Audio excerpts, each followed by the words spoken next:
As the words to the world's most popular song, The World in Union, goes, a new age has begun. We are, as forecast by the most popular song in the world, brackets Rugby World Cup edition, Wales have finally entered a brand new era of women's rugby union. We have spent a lot of time over the last month talking about Wales being shite at rugby. We have a chance now. And having random new coaches appear. Yeah. We have a chance now to talk about Wales potentially being slightly better at rugby. We'll see. Well, we're unbeaten in the Sean Lynn era at time of recording. Yep. So, by which I mean there's not been a game yet. And he's been in the job 2 days after finishing up with Gloucester Hartpury. Won the PWR for the third successive time. For anybody unaware, that is who Wales have signed as their head coach. Brought in to replace Owen Cunningham, Yeah. who I think broadly the consensus on did a brilliant job, but reached a point in which change did have to come, right? Like It was the logical conclusion of his era, sad Yeah. as it is. Yeah. Owen Cunningham was a critical figure in the history of Welsh rugby on professionalising that setup, on introducing those players to what a professional environment looked like, on building that resource and that team around them into what it became. However, his ultimate style of play is that he basically built himself into a point. It's the thing coaches talk about, right? Is you want to build yourself to a point which you become redundant, which you become irrelevant. And he sort of did that, you know? He sort of got to a point where all the players had internalised all the stuff that he brought to the team and they needed the change. They needed to bring in someone new. So in comes Sean Lynn from Gloucester Hartpury. The big question around this, first off, right, is he has a total of 5 days between arriving as Welsh national head coach and their first game against Scotland. And he's spending the first one of those hungover. Yes. It's not great, is No. it? To have that as your preparation time. Granted, it's the price you pay for having a PWR finalist as your coach, but yeah, it's not a great start. Previously, we did our video on Sean Lynn coming in as Wales coach. I kind of said something about that I feel like he's had the easiest job in rugby union for the last however many years. Whilst I do kind of stand by that, I think I wanted to slightly retract it because so much has come out in the last few weeks and particularly the last few days about just the sheer levels to which every single player who's basically ever played under him I've never seen anything like loves him. I've never seen anything like the level of reverence and love people have for him, right? And we're not just talking any player, we're talking like Mo Hunt and Alex Matthews, both World Cup winners, who have been playing under world-class coaches for decades. Mo Hunt has looked on the brink of tears every time she's talked about him leaving. Yeah. Like repeatedly on TV, different interviews, internal pieces for Gloucester, as well as, you know, wider interviews with broadcasters, with, you know, other journalists and so on. Just unanimously, every single player, I haven't heard a bad word about him.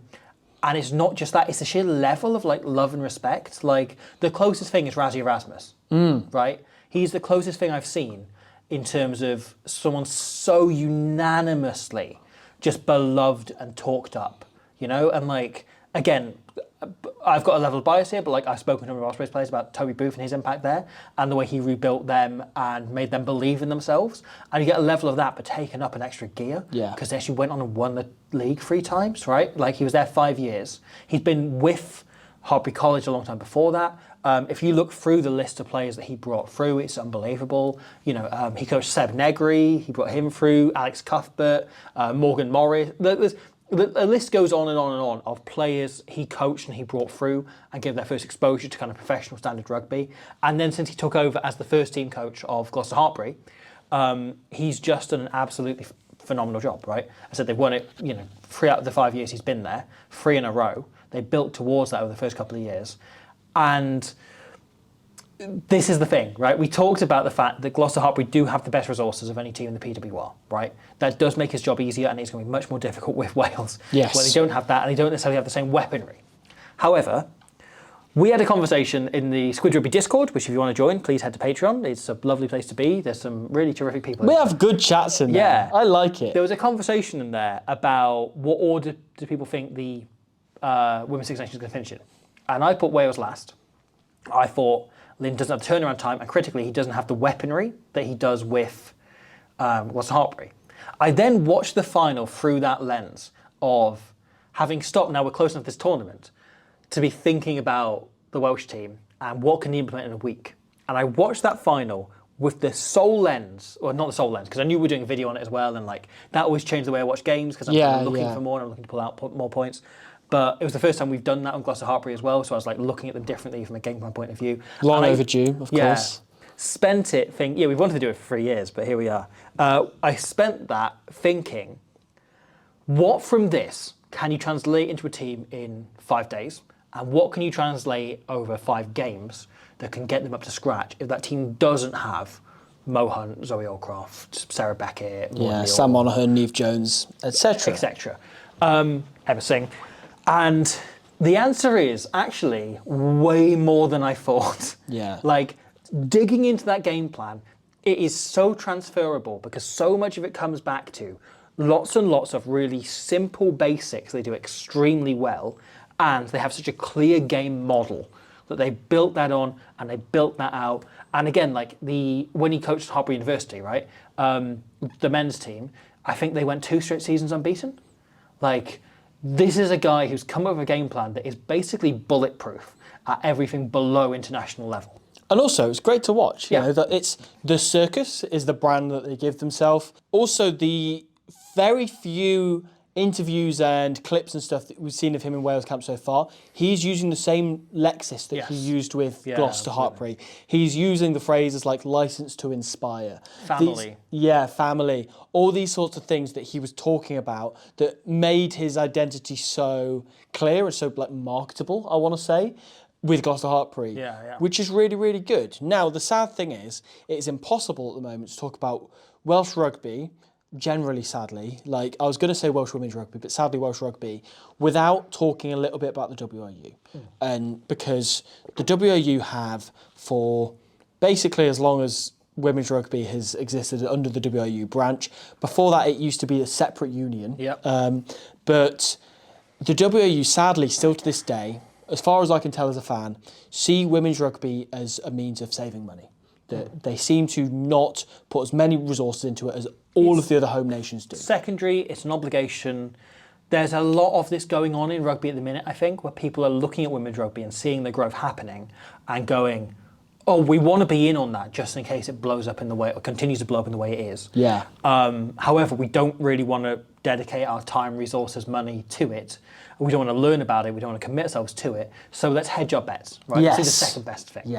And we're seeing that, I think, at media point of view, from a union point of view, from a coaching, across the board, we're seeing that happen.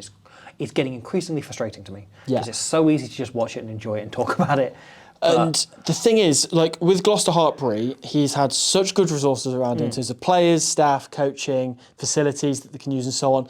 Gloucester, by the sounds of it, have been brilliant in terms of... Well, one thing I do want to kind of very quickly bring up as a point, which is that Gloucester Hartpury programme was put together by Lance Bradley, right, who was the CEO of Gloucester at the time and a big advocate of women's rugby, and made the point very much of wanting to create a women's team, and instead of creating it themselves, went to Hartpury University and built that out and built that partnership, right? And then increased that funding, gave them the resources they had, etc. He's now at the Ospreys in Wales and has been really outspoken. I've met Lance Bradley a handful of times, I've spoken to him about this.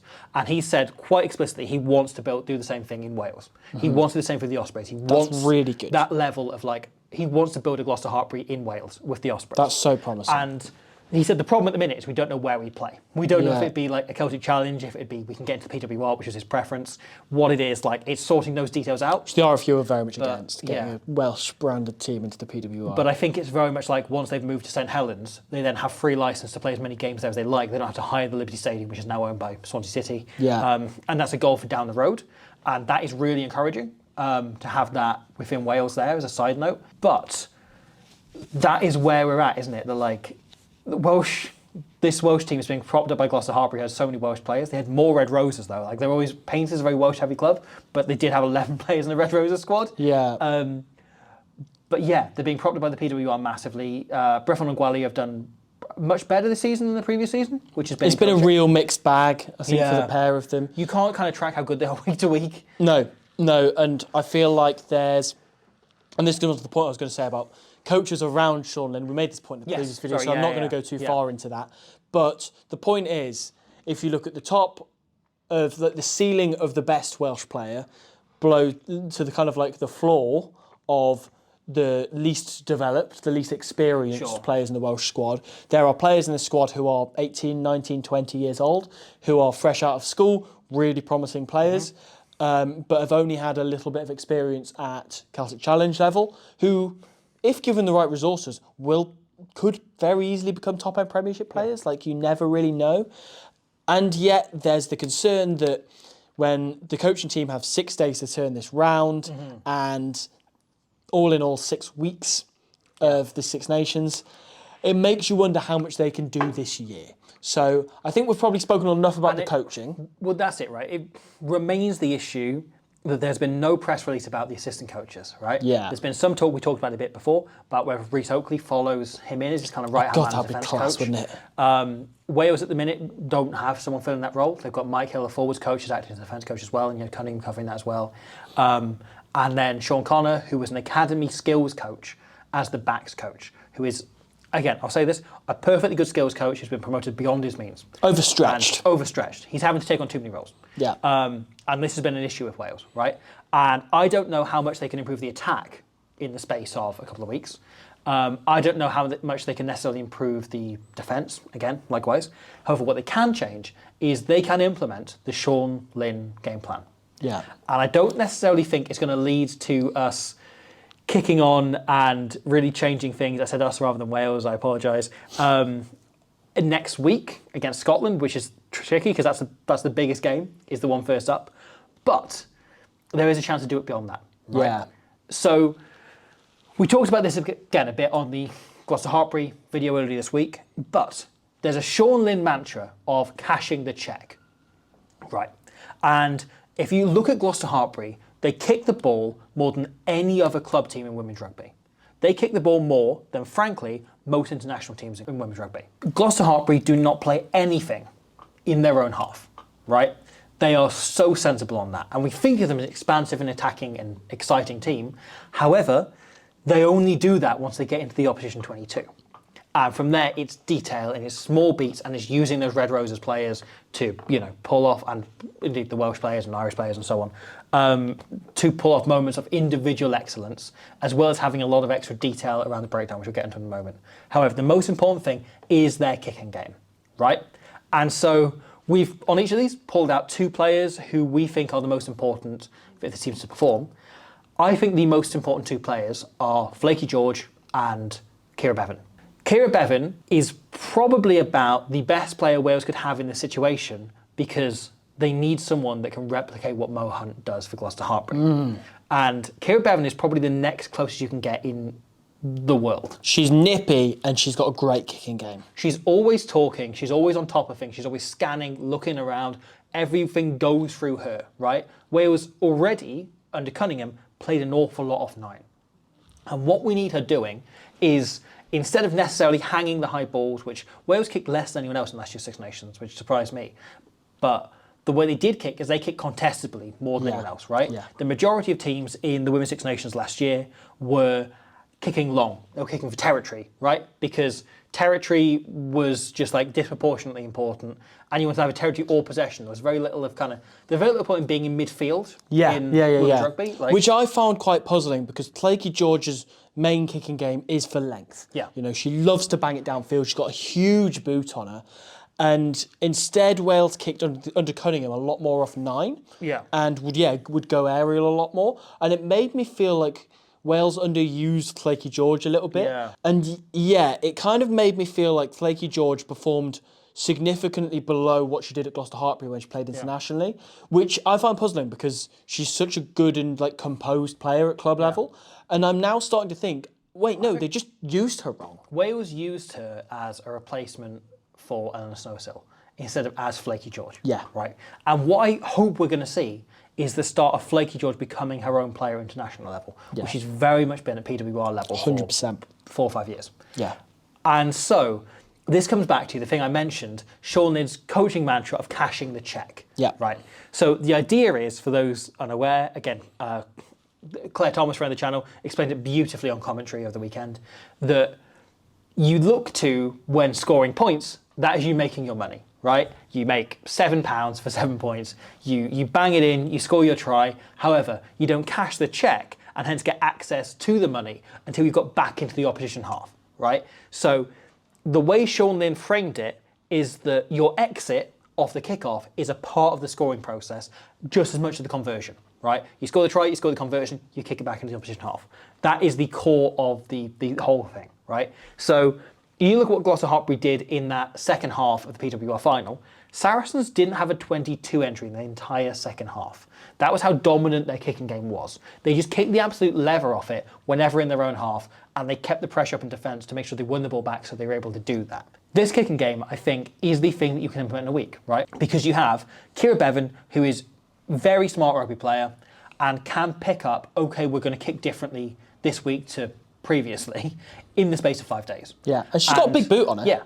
Flaky George is the same player who plays that way week in, week out. She's nicknamed 50-22. Yeah. Like, that's what sums up how much she loves the long kicks downfield. It's actually less work for her to come in and run that game plan than it would be for her to go back to what Cunningham was doing. Yeah. Right? So that allows the two most important players in your team come and implement the most important part of Sean Lynn's game plan. Right? The trickier thing is the detail once they get down there. Right? So what we're looking at, to use an analogy we keep using, is I think Wales are going to spend that first couple of games buying a lot of tickets for the lottery. They may not be able to win many. Yeah. Right? However, one of the key things once they get down there is the way they clear out rucks. Is they are so detailed in the way they blow beyond balls to generate fast ball, but also drag extra players in, right? If they can knock someone off balance, or, Sarah Beckett's really good at this, of just like knocking players out, not, with a punch, but like, just like knocking them off balance. Not necessarily with a the punch. Ball, or holding them in a maul, or holding them back after a tackle at a ruck. There's a bit of a worry in the back three, perhaps. I don't think they've got an Emma Singh to sweep up an awful lot, because Gloucester Hartpury tended to defend with like a one-player backfield. I do worry a bit about that positionally. However, I think the majority of those key weapons in the Gloucester Hartpury team, you've got someone who can come in and do a decent job of that role, right? Like Georgia Evans can probably, to a very decent level, play the Zoe Aldcroft role. She's not Zoe Aldcroft, but she can do that job if you ask it of her. Yeah. Right? She can probably be in clearing out everything, hitting every ruck, and being always around the park, right? You then want to rely on probably Donna Rose isn't going to be playing the Maud Muir role where she's more of a carrier, she's more of a dynamic threat. You want her filling in and playing perhaps the Sarah Beckett role and being annoying, right? And getting in there and crushing people and holding people back at rucks. And I think you've got to be quite smart in how you distribute this, but I think there are the core players in this Welsh team to then take Alicia Butchers, and she plays the Maud Muir role, right? And you end up distributing these ideas differently within this team.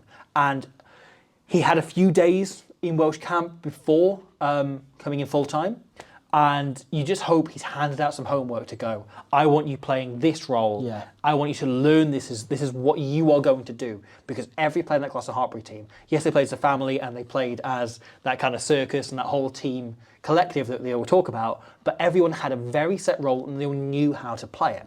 And it makes me wonder if maybe selection-wise, and we might know this by the time the video goes up, he might lean towards some more of those tertiary Gloucester Hartpury players who were in the squad, didn't necessarily play in the final. You're looking at the likes of Nell Metcalf, Gwen Ann Hopkins, these sorts of players who are young players but that know the system inside out. Gwen Crabb, another one who's been playing with Brithon Thunder brilliantly this Playing season. number 8 as well. She's got a hat-trick playing second row against Edinburgh as well, which... It's just like she's been used as a ball carrier. Played number 8, Oh, fascinating. So you mentioned Flaky George and Kira Bevan as the most important of players. Now, the other side of this, there's one other player we've got to talk about. And I know I've built up a brand around this.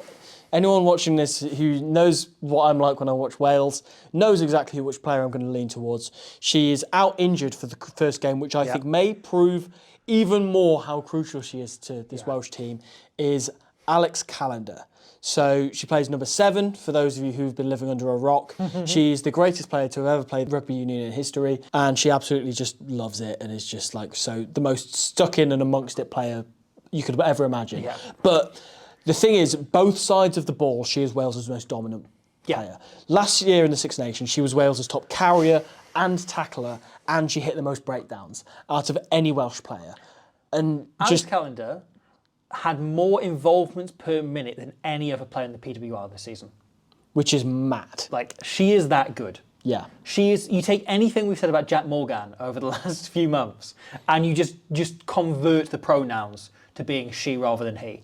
Like, very similar in identity insane. and like The work rate is enormous, but also what they do when they have the ball or are making tackles, they're phenomenal. The lines of her running don't get talked about enough because insane. I think the thing is, right, and this is one of the things Owen Farrell always talked about, is that he wants to be good at everything that makes you a good rugby player, right? So part of that was being good at the breakdown. Part of that was being physically dominant in tackles, even though you don't expect it from a fly half, right? Alex Callender feels that same way. She can kick, right? Yeah. She's brilliant in the tackle area. She's Wales's main line-out option. Yeah, she's a phenomenal line-out forward. She, like everything you can possibly want from a rugby player, Alex Callender is not just able to do, she is world-class at. Yeah. I've not fact-checked this, but I think she might be Wales's top try scorer in the last year and a half. Quite possibly. Because like, in big games, she always scores. Yeah. Even like there have been times where Wales have blown attacks, and you sort of like, oh, how's X person not scored that? And she just runs that flood line beautifully and nails it and crashes over. And Her vision is incredible. Such a big game player. Yeah. Her ability to identify which rocks to come into has really come on in the last year or two as well. Like, she's world-class jackler as well. Yeah. Like that is, I would guess her favourite part of the game is stealing the ball off the opposition, coming up with the big clutch moments. You know, but also the shithousery, right? Like the famous moment of her untying a scrum half shoelaces, of just like nudging and reaching around to a prop and just like tugging their shoes off. In the last World Cup when she was getting to fights with Sarah Hiddeny, that was like really funny. Yeah, all of that, she's so annoying to play against. Sarah Hunter was on record as saying she's the player she hates playing against the most of anyone she ever faced in her 826-year career. Yeah. Because she is that annoying to play against. But she's also so good at... There's literally no weak point to her game. I once actually, and this is... I'm going to show off here. I once met Alex Callender after a game, as a fan, not professionally. Like, this wasn't... We interviewed her or whatever. Like, as a lot of the stories where we've met rugby players were. You went up. After a game, I went up and asked for a photo with her because she's my favourite Wales player, men's or women's, like by a stretch, and I love her. And I, after the game, said, "I love the level of shithousery that you pull off on a game-to-game basis." And she like basically nodded and was like, "Cheers." She knows what she's doing, you know. But yeah, Alex Callender. When she's back, I just feel like you will see a sheer gulf and like she will just lift the whole Welsh team. Yeah. And as a leader, is probably above everything we've already said. As a leader, she is world class. And she's the one player in this Welsh team that I would just confidently, without any sort of like bias or anything, despite everything I've said about her, I would just confidently, without any doubt, say is a world class player. And why she's not the captain of this team, I do not know, because I absolutely think she should be. And hopefully will be at some point soon when Lynn's worked with her a little bit. Yeah, completely agreed. She should be the captain now. Though, her absence does open up an opportunity for... Now, Beth Ann Lewis has been, we've talked about a number of times, workhorse, she's been fantastic, really, really good international player. Yeah, unreal for Gloucester Hartpury as well, like one of the most consistent performances in that team. So physical, work rate so high, every impact just felt. Head down, graft. However, it opens an opportunity for a favourite here in Squidgeland, Kate Williams. Kate Williams. Who has been on the best form of her career. She's been excellent this season. She's had such a good year. And scored in the PWR final as well. But yeah, again, just her work rate, particularly in defence, I think that's, again, where she takes real pride, is tackle count. Yeah. And every time she plays for Wales, like, again, she's a good line-out forward and so on as well, but like her tackle count is always through the roof. Yeah. And above all as well, like I assume that they're going to go with Lisa Joyce Butchers at number 8 as well. Think so. Because or Beth Ann Lewis at 8. Yeah. Either way around kind of works. I think actually the Joyce Butchers one probably works a little bit better because for Bristol, they've used her as an edge forward a lot. Yeah. And she scores a shed load of tries, carries brilliantly, is really, really quick, has got back up to that full speed. She was slightly deterred by her ACL injury she did a couple of years ago. It took her a long time to get back up to full speed, but this season in the PWR, she's been exceptional. Yeah, no, absolutely. It gives you a really strong back row, right? Yeah. And Kate Williams' form has been phenomenal. Yeah. You can tell how much it means to her. There's a really good piece of WE put out before she won her first cap, which is well worth watching if you don't know much about her, of her journey from New Zealand, being born in Swansea, and her floods of tears before her first cap. With her Welsh family. For the first time. It's amazing. Like, you can't help but be massively won over by her. Oh, 100%. I love her. And then you look at how she's been playing this season, where she always had an incredibly high work rate. She was always doing that. But the accuracy and the dynamism and the kind of the post-contact meter she makes and the way she doesn't die in any tackle she's making herself. She's a cog in the Gloucester-Hartpury system, and I very much hope it'll be the same for Wales. Yeah. So, overall, to reflect on Wales, the Welsh national men's team didn't win a game in this year's Six Nations. The women won one right at the death last year against Italy. Do you expect them to do better this year? Oh, it's such a difficult question. With Al Cal out injured at the start, Cecilia Tuipulotu's out for the tournament, which is a huge loss. Yeah. She'll be back for the World Cup. Donna Rose is still a really solid scrummager, who will come in presumably at tight head.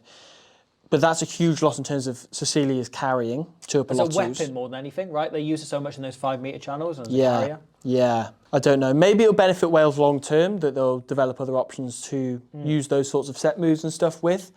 But yeah, naturally, my instinct is that Wales will end up finishing bottom again. Yeah. But one win I will be fine with. I'll be delighted with 2. Yeah. I'll be over the moon with 3. I think really this is almost an extended warm-up for the World Cup. Yeah. And I think we'll probably get a tone of how they're going to play against Scotland, but we won't really be able to tell anything until potentially the last game of the tournament, perhaps even after that. Yeah. You've got the games against the Red Roses, which is a complete free hit in the Millennium Stadium, so they've got a big chance to just put in a bit of display, just try and do something, and see how that goes. And then beyond that, you've got the France game again. I think it's a bit of a free hit again. No one's expecting anything from them winning out in France. So any result there is a bonus. And it leaves the 3 other games, right? Italy is away this season, which makes things difficult. Ireland, though, coming quite late on in the tournament, perhaps gives them a chance to be up to speed and they can target that game as the big Rodney game. Parade in the sheds. Yeah. And of course, the last time they played at Rodney Parade against Australia, they won in the last minute for the first time ever. They've beaten the Wallaroos. Yeah. So who's to say we're not going to get something similar? Yeah. I'd love to see it, especially for the celebrations you might get out of Alex Callender and Fionn Lewis at the end of the game. And speaking of Fionn Lewis, it means we get her in the anthems again now that she's back from her ACL. That we get the loudest anthem that you'll hear in the Six Nations. Which her and Sean Jones as a competition for that 21 spot is actually really exciting. That's so healthy as well. Because you're right. Kira Bevan will most likely start because she has the biggest boot, and he's established, has been in that shirt for a long time. Megan Davis had some very good games with Gloucester-Hartpury as well this year, so that's great. But yeah, it's so strange because I've just said they're I think Wales will end up bottom half or near the bottom of the table, and yet everything we've said about them is really positive. Yeah. Is that not the most Welsh thing you've ever heard? No, the most Welsh thing I've ever heard is we're going to never win a game again.